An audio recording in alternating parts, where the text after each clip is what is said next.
आइए देखते हैं इस वीडियो में संत कवि कबीरदास जी का जीवन परिचय। कबीर शब्द का अर्थ है बड़ा, श्रेष्ठ, महान। कबीर शब्द का अर्थ क्या है? बड़ा, श्रेष्ठ, महान। The meaning of the word Kabir is big, best and great. संत कबीरदास सचमुच एक बड़े भक्त, श्रेष्ठ कवि और महान समाज सुधारक थे। That means Sant Kabirdas was indeed a great devotee, a great poet and a great social reformer। यहाँ क्या मिलता है स्टूडेंट्स? संत कबीरदास जी क्या थे? वे एक बड़े भक्त थे, श्रेष्ठ कवि थे और महान समाज सुधारक थे। आप सच्चे अर्थ में एक ऐसे क्रांतिकारी लोक कवि थे जिन्होंने जनता के बीच रहकर जनता की भाषा में मुख्य रूप से जनता की भलाई के लिए काव्य रचना की।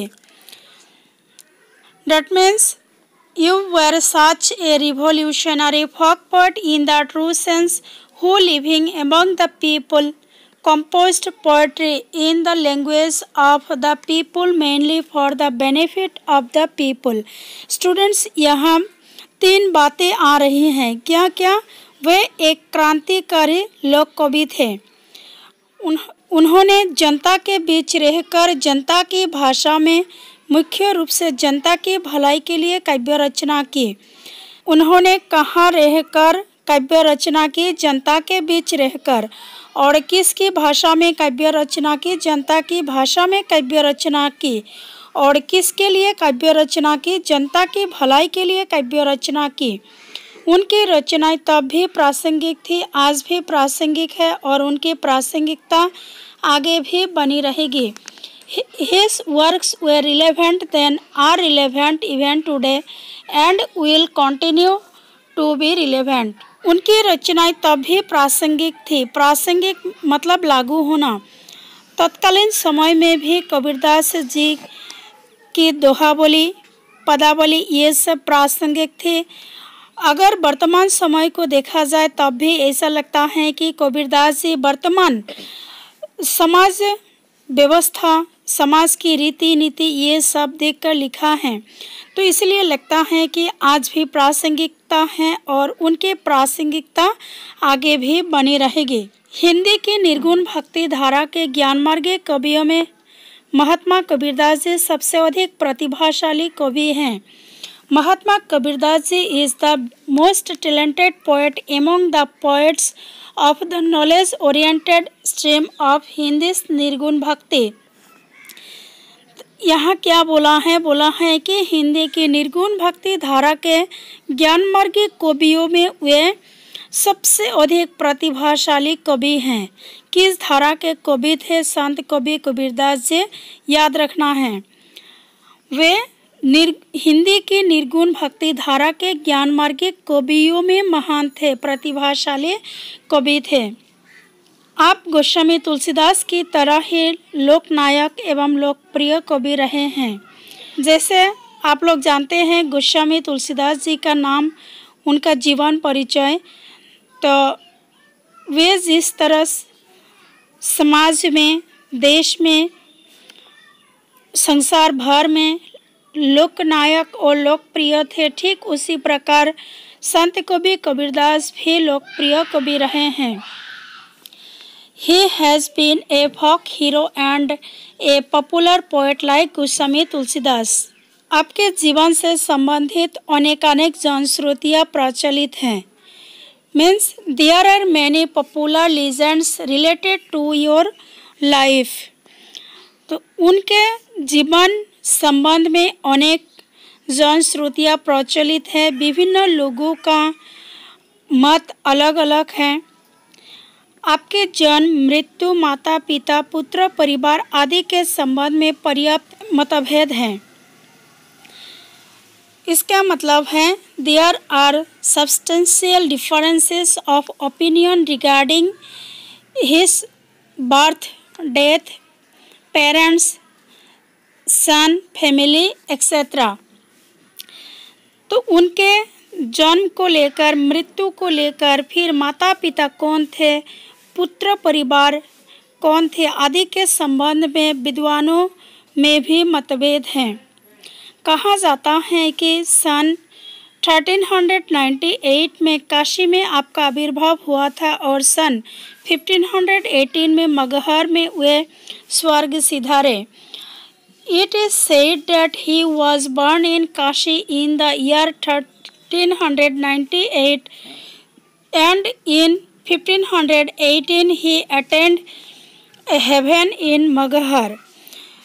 ये लाइन बहुत ही इम्पॉर्टेंट है। कहा जाता है यानी कि माना जाता है, ये कोई प्रामाणिक बात नहीं है कि उनका जन्म कहाँ हुआ था। उनका जन्म हुआ था काशी में।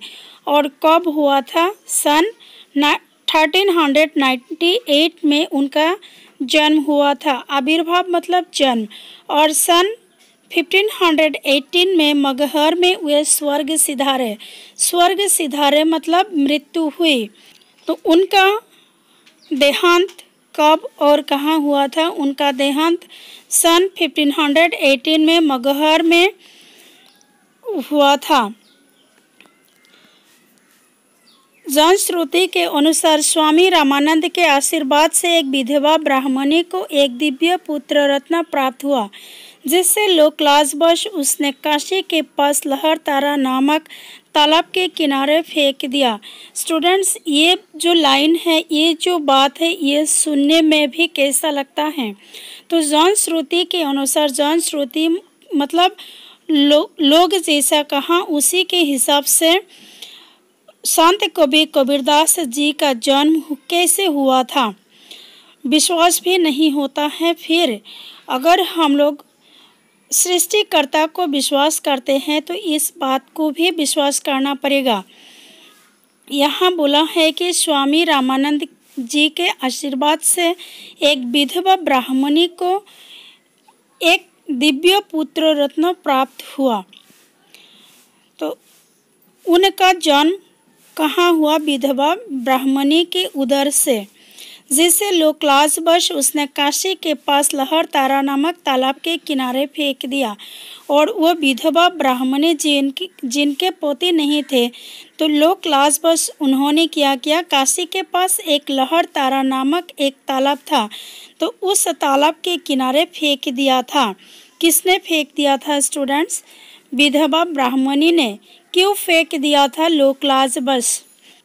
उधर से गुजरे नीरू और नीमा नामक मुसलमान जुलाहे दंपत्ति ने उस दिव्य शिशु को उठा लिया और कबीर नाम देकर उसका पालन पोषण किया। ए मुस्लिम weaver couple named Niru and Nima who passed by picked up the divine baby and brought him up under the name Kabir.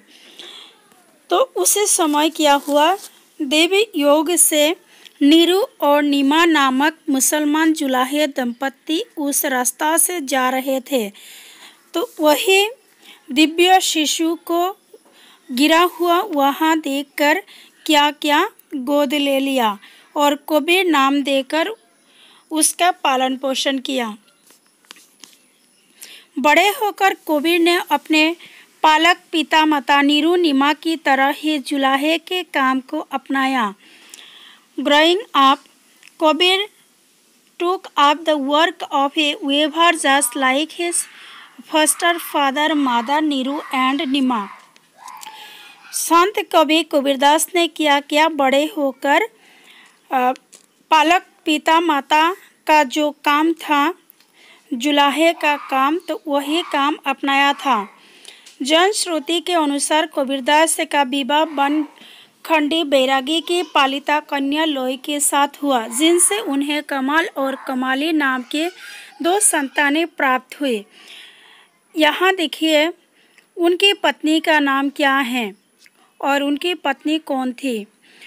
उनकी पत्नी थी बनखंडी बैरागी की पालिता कन्या लोई।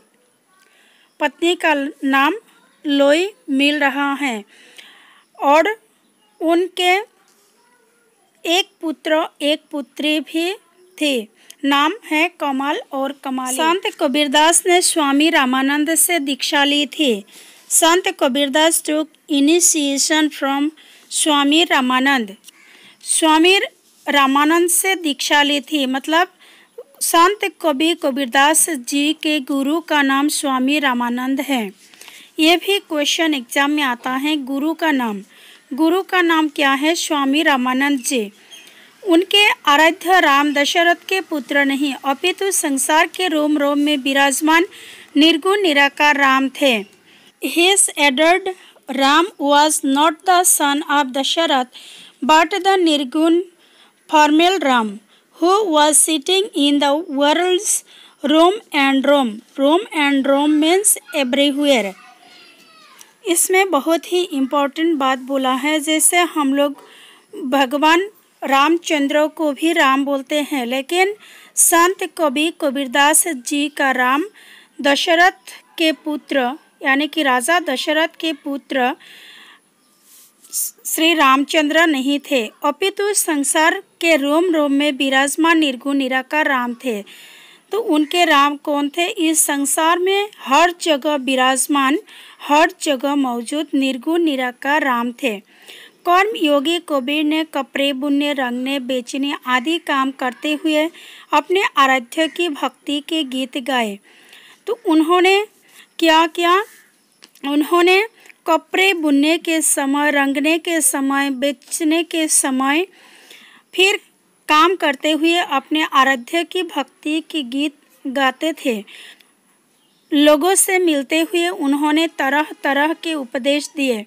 कालांतर में इन वाणियों को उनके शिष्यों ने लिखित रूप दिया, जो बीजक नाम से प्रसिद्ध हुआ। उन्होंने क्या किया था? जहाँ देखते थे कि 3-4 आदमी, 5-6 आदमी एक साथ हैं, तो वहाँ जाकर तरह तरह के उपदेश दिए थे। कालांतर में मतलब बाद में क्या किया? इन वाणियों को उनके शिष्यों ने लिखित रूप दिया, जो बीजक नाम से प्रसिद्ध हुआ। इस बात से पता चलता है कि कबीरदास जी के जो एक महान ग्रंथ है बीजक, वे खुद नहीं लिखे थे, उनके शिष्यों ने वाणियों को लिखित रूप प्रदान किया था। साखी, शबद, रामायणी इसके 3 भाग हैं। ये भी एक इम्पॉर्टेंट क्वेश्चन है कि कबीर के वाणियों के संग्रह का नाम क्या है? बीजक है। बीजक के कितने भाग हैं? 3 भाग हैं। और क्या क्या हैं? साखी, शबद और रामायणी हैं। कबीर काव्य की भाषा को विद्वानों ने साधुकरी, पंचमेल, खिचड़ी आदि कहा है। The language of poetry has been called by scholars as साधुकरी, panchmel, khichdi etc. Kabir काव्य की भाषाओं का नाम विभिन्न विद्वानों ने अलग अलग नाम दिया, जैसे साधुकरी, पंचमेल, खिचड़ी आदि। वस्तुतः वह तत्कालीन हिंदुस्तानी का रूप है, जिसमें खरीबोली, ब्रज, अवधी, राजस्थानी, पंजाबी, फारसी आदि कोई भाषाओं के शब्द मिलते हैं। In fact, it is a form of Hindustani at that time in which words from many languages like Khariboli, Braj, Awadhi, Rajasthani, Punjabi, Persian etc. are found. तो ये जो साधुकरी या तो पंचमेल, खिचड़ी भाषा में कौन कौन सी भाषा मिलते हैं? ब्रज, अवधी, राजस्थानी, पंजाबी, फारसी आदि कई भाषाओं का मिश्रण है। कबीर की भाषा में सरलता एवं सरसता दोनों गुण मौजूद हैं। यह है भाषा की विशेषताएं। कबीर की भाषा कैसी थी? कबीर की भाषा में सरलता एवं सरसता दोनों गुण मौजूद थे। वे सचमुच भाषा के जादूगर थे। He was truly a magician of language. तो वे क्या थे? भाषा के जादूगर से। बहुत सुंदर ढंग से शब्दों का प्रयोग किया है, फिर राइमिंग वर्ड्स भी लगाया है। तो ऐसा लगता है कि कबीरदास जी बहुत ही शिक्षित और पढ़े लिखे व्यक्ति थे। संत कबीरदास ने अपनी रचनाओं के माध्यम से धार्मिक बाह्याडंबर, जाति भेद, अस्पृश्यता, अहंकार आदि बुराइयों का विरोध किया है। साथ ही अपने आंतरिक पवित्रता, निर्मल ईश्वर भक्ति और सच्चे मानव प्रेम पर बल दिया है। स्टूडेंट्स, ये लास्ट पैराग्राफ बहुत ही इम्पोर्टेंट है। तो उन्होंने किन किन चीज़ों का विरोध किया है और किस पर बल दिया है। जैसे देखिए, समाज में धार्मिक बाह्याडंबर दिखाई पड़ता है, धर्म को लेकर दिखावा करते हैं, उसका उन्होंने घोर विरोध किया। फिर जाति भेद, धर्म भेद, जैसे यह व्यक्ति इस धर्म के हैं, इस जाति के हैं, वह इस जाति का है, इस जाति धर्म का है, इस प्रकार जो हम लोग जाति भेद मानते हैं, छुआछूत मानते हैं, तो उसका भी उन्होंने घोर विरोध किया। फिर अहंकार, अहंकार एक क्या है, मनुष्यों का गलत चीज़ है। मनुष्य क्या करते हैं, अहंकार करते हैं, तो इन बुराइयों का उन्होंने विरोध किया है। तो अब देखते हैं किस पर बल दिया है। साथ ही अपने आंतरिक पवित्रता, निर्मल ईश्वर भक्ति और सच्चे मानव प्रेम पर बल दिया है। आंतरिक पवित्रता अर्थात हृदय से ही पवित्र होना चाहिए मनुष्य को। निर्मल ईश्वर भक्ति, जहाँ कोई कुटिलता जटिलता रहना नहीं चाहिए, तो निर्मल ईश्वर भक्ति करना चाहिए और सच्चे मानव प्रेम करना चाहिए। हम लोग क्या करते हैं, मनुष्य को प्यार करते हैं, लेकिन सच्चे दिल से कभी कभी नहीं करते हैं। लेकिन क्या करना चाहिए, सच्चे हृदय से मानव प्रेम करना चाहिए। स्टूडेंट्स, ये संत कवि कबीरदास जी का जीवन परिचय यहाँ समाप्त हुआ। Thank you.